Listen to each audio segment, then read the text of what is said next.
திண்டுக்கல்லில் வெயிலின் தாக்கம் காரணமாக எலுமிச்சை வரத்து குறைந்ததால் ஒரு பழம் 10 ரூபாய்க்கு விற்பனையாகிறது.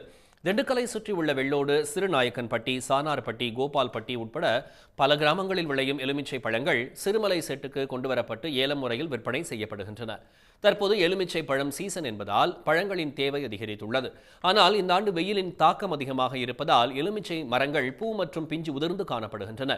இதனால் எலுமிச்சை பழம் விளைச்சல் வெகுவாக குறைந்து விலை அதிகரித்திருக்கிறது. சந்தைக்கு சராசரியாக ஒரு நாளைக்கு 20 டன் எலுமிச்சை பழம் விற்பனைக்கு வரும் நிலையில் தற்போது 2 டன் எலுமிச்சை பழங்கள் மட்டுமே விற்பனைக்கு வருகின்றன.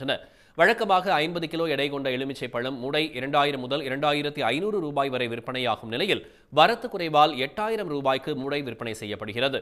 இதில் எலுமிச்சை பழத்தின் தரத்தை பொறுத்து ஒரு பழம் 6 ரூபாய் முதல் 10 ரூபாய் வரை விற்பனை செய்கிறார்கள். வெயிலின் தாக்கம் தொடர்ந்து நீடித்தால் மேலும் 2 மாதங்களுக்கு விலை குறைய வாய்ப்பில்லை என வியாபாரிகள் தெரிவித்தனர். வெயில் காலம் இருக்கிறதுனால எலுமிச்சம்பழம் சீசனு. ஆனால் எலுமிச்சம்பழம் போதிய வரத்து இல்லை. அதுக்கு காரணம் என்னென்னு பார்த்தீங்கன்னாக்கா, போதிய மழை இல்லாதனால இப்போதைக்கு எங்களுக்கு வரத்து கம்மியாக இருக்குது. எங்களுக்கு நார்மலாக பார்த்தீங்கன்னா ஒரு நாளைக்கு 20 டன் வர வேண்டிய இடத்துல இப்போ 2 டன் காய் மட்டும்தான் வருது. அதனால் கிலோ 30 ரூபா 40 ரூபா விற்றது இன்றைக்கி 150 ரூபா வரைக்கும் எலுமிச்சம்பழம் கிலோ விற்றுட்ருக்கு. விற்ற 40 வருஷத்துக்கு முன்னாடி விற்ற விலை 2000. இப்போ விற்கிற விலை விளைச்சல் கம்மி, வெயில் அதிகம், அதனால விலைவாசி கூடுதலை. இப்போ இந்த வெயில் காலத்துக்கு முன்னாடி எவ்வளோ விற்றுச்சு? விலை கம்மியாக தான் விற்றுச்சு.